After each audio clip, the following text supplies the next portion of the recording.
कहा जाता है जंगल के बीच वो किला अब भी श्रापित है जहां बेताल सोया हुआ है। लेकिन जंगल में अब एक नई आवाज गूंज रही है, किसी के कदमों की, जो उस किले की ओर बढ़ रहे हैं। और फिर पेड़ों के बीच उसे पहली बार दिखाई दिया वो श्रापित किला जो अब भी सांसें लेता है।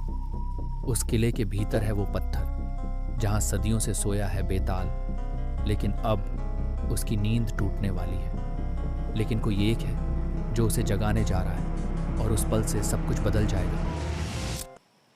राघव एक इतिहासकार जो रहस्यों का पीछा करता है, जो उस किले में अकेला घुसता है जहां कदम रखना मना है, क्योंकि वहां हर कदम एक कहानी है और हर कहानी एक चेतावनी।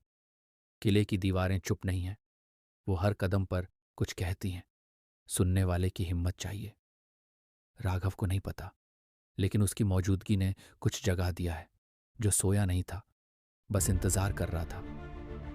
किले के तहखाने में जहां सदियों से कोई नहीं गया, उसे एक प्राचीन स्क्रॉल मिलता है जिसे शायद किसी ने जानबूझकर छुपाया था, जिस पर खून से लिखा एक चेतावनी जो अब तक अनसुनी थी। उस स्क्रॉल पर लिखा था, उसे मत जगाना। लेकिन अब बहुत देर हो चुकी थी। राघव ने चेतावनी देख ली थी, लेकिन वह नहीं जानता था कि दरवाजा अब खुल चुका है। 400 साल बाद वो शक्ति फिर से जाग गई है। बेताल जाग गया है। उसकी आंखों में 400 साल की नफरत की आग है।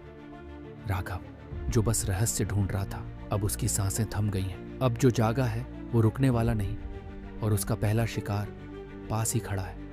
राघव भागना चाहता है, पर हर रास्ता बंद है, जैसे किला उसे रोकना चाहता है। किले की दीवारें जैसे सांस ले रही हों, धड़क रही हों। जो परछाई पहले अंधेरे में थी, अब वो उसके पीछे है। सच क्या है और डर क्या, राघव अब नहीं समझ पा रहा। अब किला सिर्फ पत्थर नहीं, वो जिंदा है, और राघव उसके अंदर फंसा शिकार। किले की गहराइयों में राघव को एक दरवाजा मिला जो सदियों से किसी ने नहीं खोला था। उस कमरे में सच्चाई छिपी थी जो सदियों से किसी ने नहीं सुनी थी। जिसे हम राक्षस समझते रहे, वो असल में हमारी रक्षा करता था। लेकिन लोगों ने डर में आकर उसे धोखा दिया और उसे किले के नीचे जिंदा दफना दिया गया। राघव समझ चुका था, वो जिसे बुराई मान रहा था वो तो न्याय चाहता था। बेताल अब बदला चाहता। जो भी किले में है वो अब जिंदा नहीं बचेगा। 400 साल का गुस्सा अब आजाद है। राघव भागना चाहता है, लेकिन किला अब बेताल का कैद खाना बन चुका है। जो किले में थे, एक एक करके बेताल का शिकार बनने लगे। पेड़ झुक गए, हवा रुक गई, पूरा जंगल उसकी चीख सुन रहा था। राघव जानता है अब उसे कोई रास्ता नहीं दिख रहा, या तो किला बचेगा या बेताल। राघव अब समझ चुका है, केवल एक तरीका है बेताल को रोकने का, उसे सच्चाई दिखाना। बेताल पीछे है और किला उसके कदमों के नीचे कांप रहा है।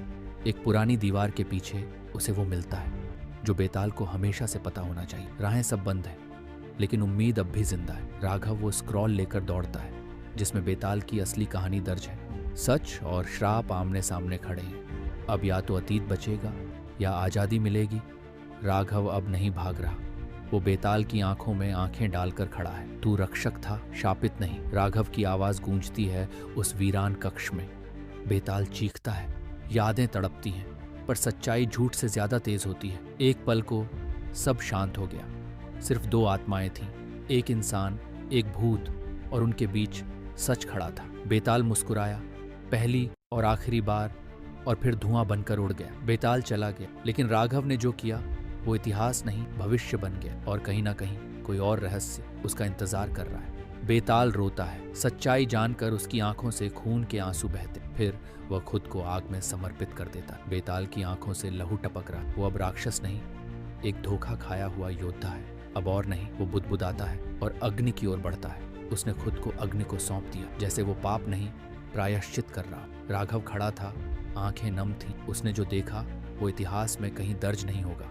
बेताल की आत्मा मुक्त हो गई और हवा के साथ कहीं दूर उड़ गई। कुछ आत्माएं सिर्फ बदला नहीं, मुक्ति चाहती, और बेताल को वो मिल गई। लेकिन राघव के लिए ये कहानी अभी खत्म नहीं हुई। राघव बाहर तो निकल आता, पर किले की दीवार पर अब एक नई चेतावनी लिखी, वो फिर लौटेगा। राघव बाहर आ चुका है, लेकिन हर कदम भारी है, जैसे पीछे कुछ छूट गया हो। लेकिन तभी उसकी नजर किले की दीवार पर पड़ी। वहां खून से कुछ लिखा था। राघव समझ गया, कहानी अभी खत्म नहीं हुई, ये सिर्फ शुरुआत है।